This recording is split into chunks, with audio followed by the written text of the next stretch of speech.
अब तक हमने पढ़ा था ड्यूल नेचर ऑफ रेडिएशन यानी लाइट के में दो नेचर होते हैं, वेव का एंड पार्टिकल का। तो लाइट के वेव नेचर को हम डिस्कस बाद में करेंगे। हालांकि मैंने आपका लाइट का जो वेव नेचर को रिप्रेजेंट करते हैं मैंने आपको टॉपिक बताया था इंटरफेरेंस डिफ्रैक्शन। ये लाइट की कौन सी प्रॉपर्टीज को बताते हैं, वेव प्रॉपर्टीज को।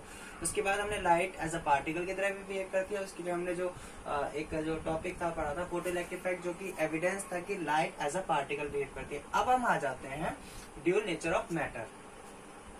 ठीक है, मैटर के ड्यूल नेचर की बात कर लेते हैं। तो जब ये थ्योरी आई थी कि लाइट में ड्यूल नेचर होता है, यानी लाइट पार्टिकल की तरह भी बिहेव करती है और वेव की तरह भी बिहेव करती है, तो इसी टॉपिक पे जब आपका ड्यूल नेचर ऑफ रेडिएशन चला था, तो उसी टॉपिक पे एक साइंटिस्ट थे, फ्रेंच साइंटिस्ट थे, डी ब्रॉगली। उन्होंने 1924 में ये कहा कि अगर रेडिएशन यानी लाइट में दोनों नेचर हो सकते हैं, यानी वेव नेचर भी हो सकता है होता है, पार्टिकल नेचर भी होता है, तो मैटर में क्यों नहीं हो सकता। तो उन्होंने एक थ्योरी दी थी जिसको डी ब्रॉगली थ्योरी कहते हैं। उसमें उन्होंने क्या कहा था कि जब कोई पार्टिकल मूव करता है तो वो भी वेव की तरह बिहेव करता है, यानी moving particle has wave nature also. तो अब हम बात करते हैं dual nature of matter. Dual nature of matter यानी matter has both type of nature, particle nature and wave nature.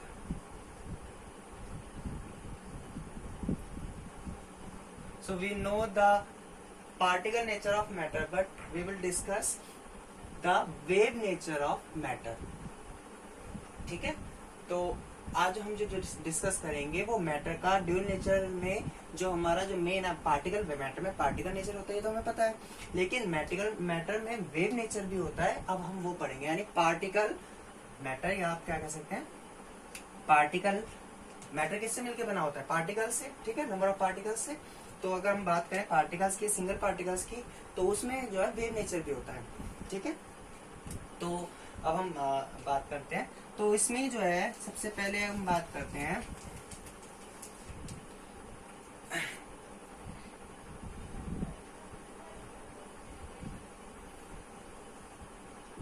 De Broglie principal. ठीक है,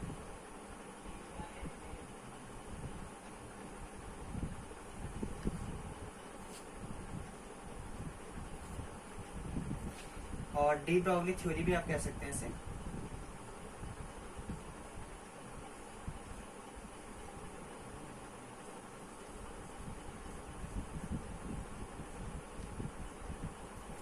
डी ब्रॉगली साइंटिस्ट हैं, de Broglie.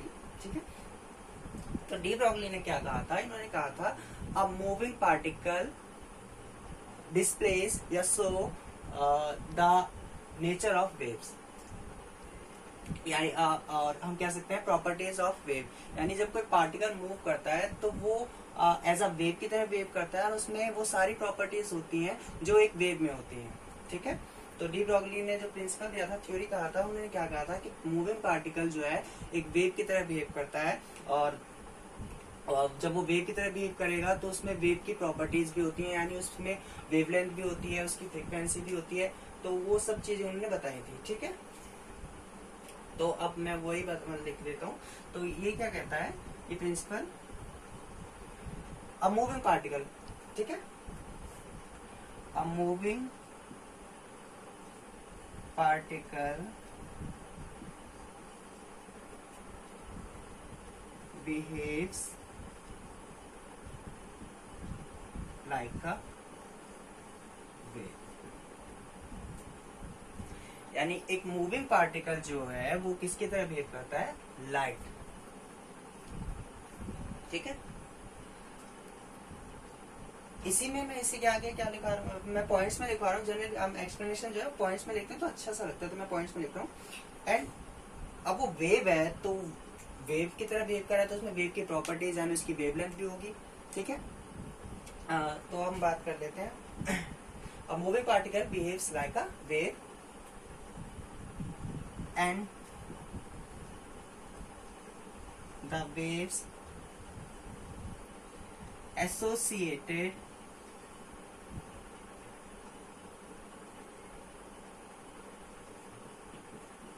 with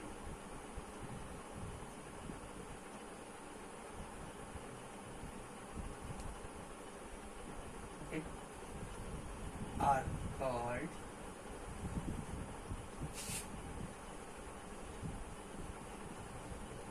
matter waves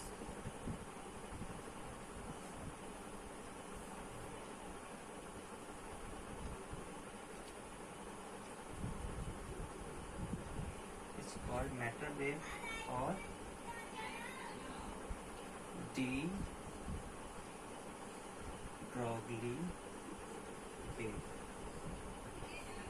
एक और बात मैं क्लियर कर देना चाहता हूँ, जब कोई मूविंग पार्टिकल मूव करता है तो उसके साथ जो वेव एसोसिएट होती हैं वो एक सिंगल वेव नहीं होती, उसमें बहुत सारी वेव्स होती हैं, नंबर ऑफ वेव्स होती हैं, यानी वो वेव के पैकेट की तरह मूव करता है। इसकी डिटेल आप हायर क्लासेस में पढ़ेंगे। तो जब कोई मूविंग पार्टिकल जब पार्टिकल को मूव करता है तो वो वेव के नेचर को शो करता है, लेकिन उसमें जो वेव्स होती हैं एक सिंगल वेव ना होकर नंबर ऑफ वेव्स होती हैं। तो अगर मैं यहाँ पर जैसे मैंने यहाँ वेव लिखा है, अब वेव्स भी लिख सकते हैं, ठीक है, तो उससे कोई दिक्कत नहीं है, हम सिंपल एक्सप्लेनेशन समझ रहे हैं। हमने माना कि एक पार्टिकल है उससे एसोसिएट एक सिंगल वेव है, ठीक है। अभी हम इतना कॉम्प्लिकेट नहीं बना रहे कि नंबर ऑफ वेव्स वगैरह, वो आप डिटेल में आप आगे मैं आपको समझा दूंगा, हालांकि वो आप उसको और जब आप हायर क्लासेस में आएंगे उसमें आप क्लियर कर लेंगे उसको। तो हमने सिंपल क्या लिखा है, a moving particle behaves like a wave and the wave associated with it is called matter wave और de Broglie wave, ठीक है, कोई दिक्कत तो नहीं है। अब उन्होंने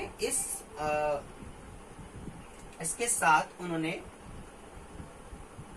एक और प्रिंसिपल भी जो मैंने ऊपर लिखा है उसी में उन्होंने क्या कहा था कि अब जब वो वेव की तरह वेव करता है तो उसके अंदर क्या है, वेवलेंथ होगी।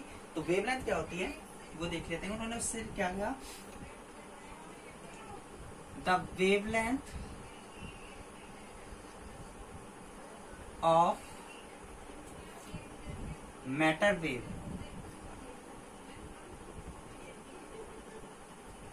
इज इनवर्सली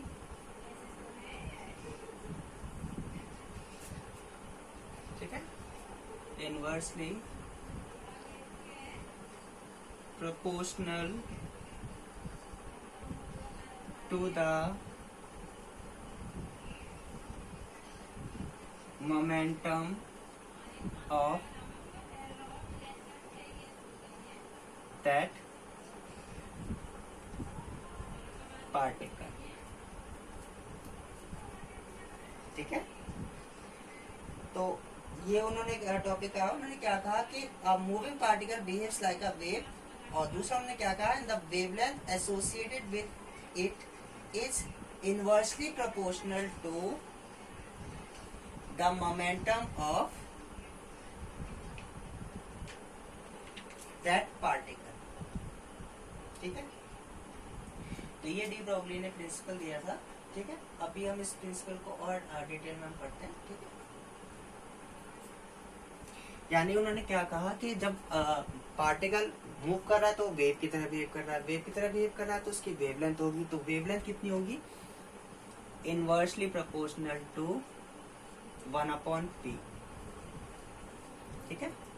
अब प्रोपोर्शनलिटी का साइन हटाएंगे, कांस्टेंट आ जाता है, जहां उस कांस्टेंट को उन्होंने h लिया था, ठीक है। जहां h को आप जानते हैं, h क्या था, प्लैंक्स कांस्टेंट।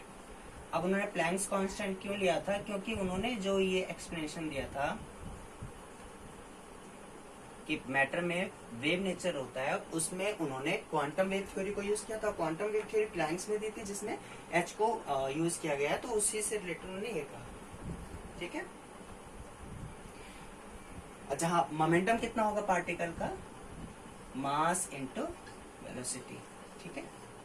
तो ये डी ब्रोगली ने आपका प्रिंसिपल है। तो de Broglie principle, de Broglie की थ्योरी क्या कहती है, a moving particle behaves like a wave and the wave associated with it is called matter wave or de Broglie wave, and the wavelength of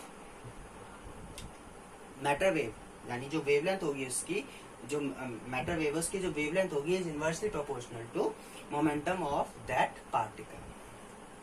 ठीक है, इस wavelength को de Broglie wavelength भी कह देते हैं। ठीक है, इसको हम डी ब्रॉगली वेवलेंथ भी कह देते हैं। क्लियर है ये बात?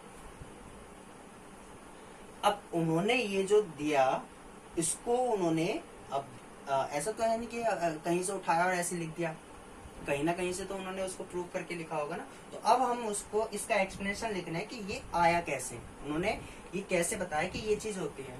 ठीक है, मैं रफ कर रहा हूं। ठीक है, तो अब उन्होंने जो है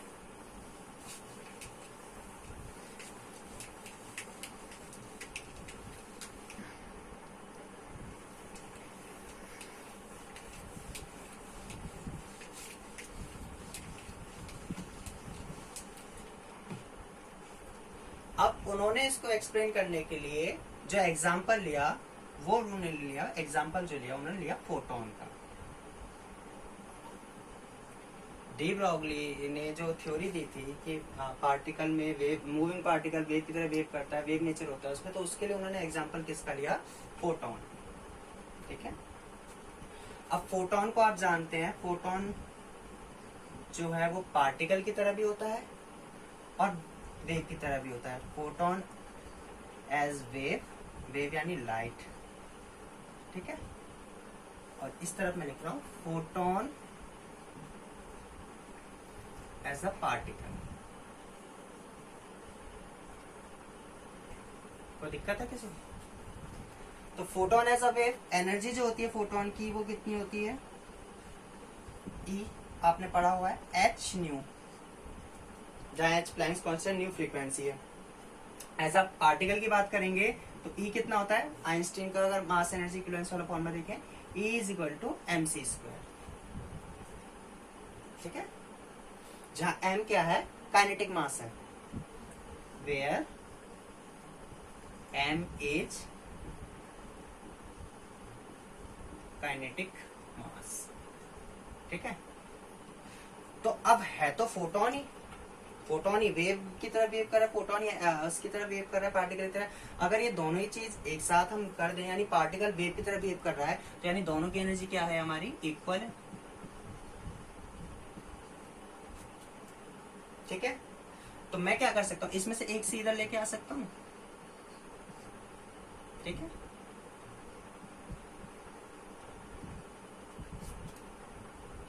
क्या हम इसको ऐसे नहीं लिख सकते? क्रॉस मल्टीप्लाई करें, इसको इधर ले आए, यानी c बाय न्यू और h अपॉन एम सी। अगर फोटोन ऐसा पार्टिकल की तरह बिहेव कर रहा है तो उसका मोमेंटम कितना होता है फोटोन का? मोमेंटम फोटोन का क्या होता है?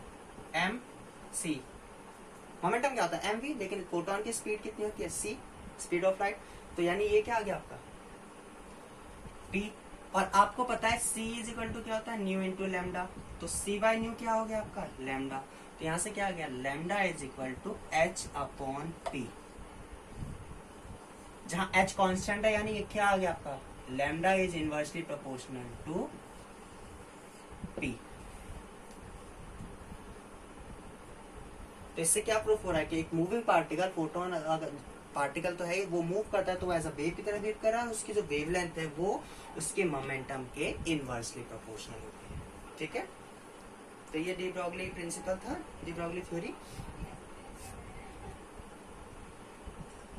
ठीक है, अब इसी में मैं आपको आगे और भी कुछ बताता हूँ।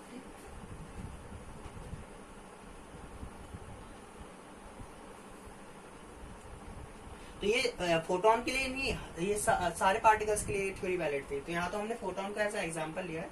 ठीक है,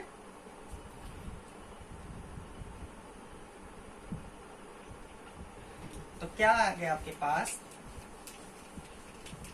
आपके पास ये आया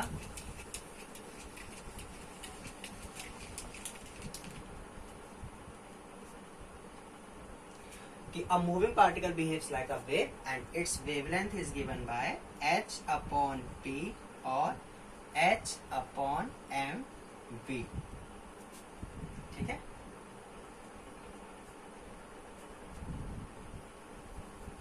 तो सबसे पहले हम अगर इस वाले एक्सप्रेशन से हम क्या देख रहे हैं, सबसे पहला लैम्डा इनवर्सली प्रोपोर्शनल किसके है, मोमेंटम से। दूसरा, अगर m कांस्टेंट ले लें, ठीक है, अगर आप m को क्या ले रहे हैं, कांस्टेंट ले रहे हैं, मास चेंज नहीं हो रहा है, एट कांस्टेंट m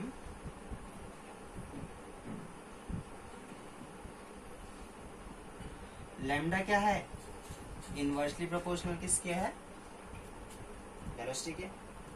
यानी अगर पार्टिकल की वेलोसिटी ज्यादा होगी तो उसकी वेवलेंथ क्या होगी, उतनी कम। ठीक है,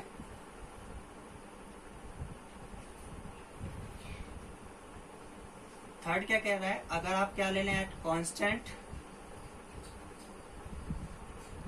v की बात करें तो लैम्डा जो है इनवर्सली प्रोपोर्शनल किसके है, मास। यानी जितना पार्टिकल का मास ज्यादा होगा उसकी वेवलेंथ उतनी ही क्या होगी, कम होगी। ठीक है, एट कांस्टेंट फिक्स वैल्यू पे हम देखें। ठीक है, तो अब हम वेरिएशन ग्राफ देखें वेवलेंथ का, किस किस के रिस्पेक्ट में, मोमेंटम और आपका मास और v। तो ग्राफ किस तरीके से आएगा, तीनों ग्राफ एक ही जैसा है। ठीक है,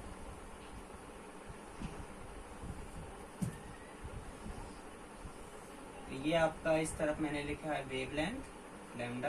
ठीक है, इस वाले में पहला ग्राफ में देख रहे हैं वेरिएशन हम मोमेंटम के रिस्पेक्ट में, दूसरे में हम देख रहे हैं वेलोसिटी के रिस्पेक्ट में, और तीसरे में हम देख रहे हैं मास के रिस्पेक्ट में। ठीक है, तो कैसा ग्राफ आएगा, इस तरीके से आएगा। कोई दिक्कत तो नहीं।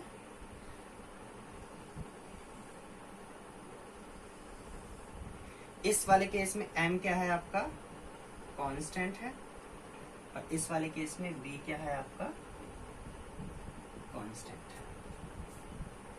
ठीक है, तो ये वेरिएशन हो गई आपकी।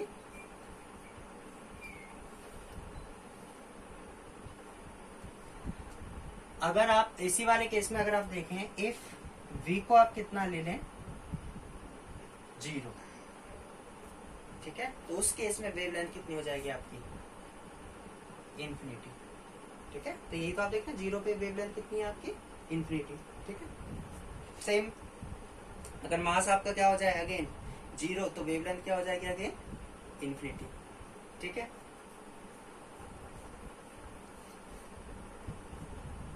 अब इसी फॉर्मूले को हम काइनेटिक एनर्जी के टर्म्स में कैसे लिखेंगे। ठीक है, इस सेम फॉर्मूला ये नोट कर लिया।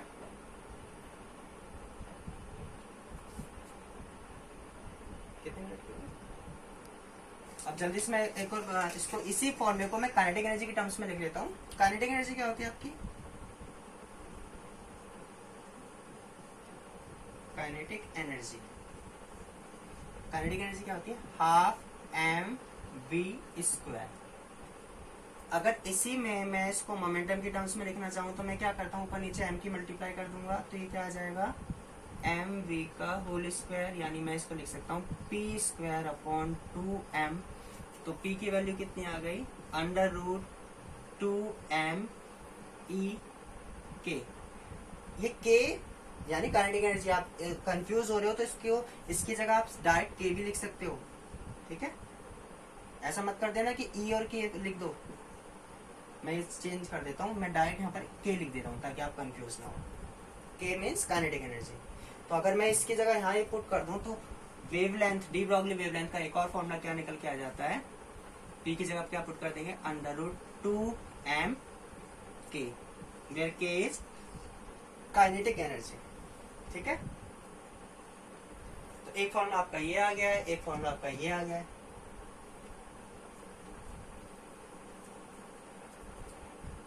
ठीक है, अब इसी में मैं आपका जो है डी ब्रॉगली वेवलेंथ लिखता हूं फॉर किसके लिए। अब इसमें एक चीज मैं और बता रहा हूं, यहाँ पर जो m है वो कैसा है आपका, m जो होता है वो क्या है आपका, काइनेटिक मास। और काइनेटिक मास किस तरीके से रिलेट होता है, m0/√1 - v²/c²। अब इसमें दो केस हैं। केस फर्स्ट, अगर पार्टिकल की स्पीड लाइट के कंपैरिजन में बहुत ही ज्यादा कम है, तो ये टर्म ऑलमोस्ट क्या हो गया आपके जीरो, यानी नीचे 1 आया। उस केस में काइनेटिक मास किसके इक्वल होगा? रेस्ट मास के। ठीक है, एम नॉट क्या होता है आपको पता ही है। एम नॉट क्या होता है? दो मास होते हैं आपके, एक काइनेटिक मास और एक कौन सा होता है? Rest mass. ठीक है, लेकिन अगर आपका पार्टिकल जो मूव कर रहा है उसकी वेलोसिटी लाइट के कंपैरेटिवली है, यानी लाइट के नियरली इक्वल है या लाइट के इक्वल है, तो उस केस में हम जो फॉर्मूला यूज करेंगे एम का वो यही करते हैं। ठीक है, या आप आगे जब जाएंगे तो आप आइंस्टीन की रिलेटिविटी कॉन्सेप्ट को पढ़ेंगे, special theory of relativity Einstein की, तो उसमें पढ़ेंगे। ठीक है, इसको रिलेटिविस्टिक मास भी कह देते हैं। ये कब वैलिड है? जब आपका v जो है नियरली c के इक्वल हो। ठीक है, v c से ज्यादा तो हो ही नहीं सकता, क्योंकि अब तक की जो हाईएस्ट स्पीड आपने कंसीडर की हुई है वो लाइट की स्पीड है, उससे ज्यादा कोई स्पीड नहीं होती। ठीक है,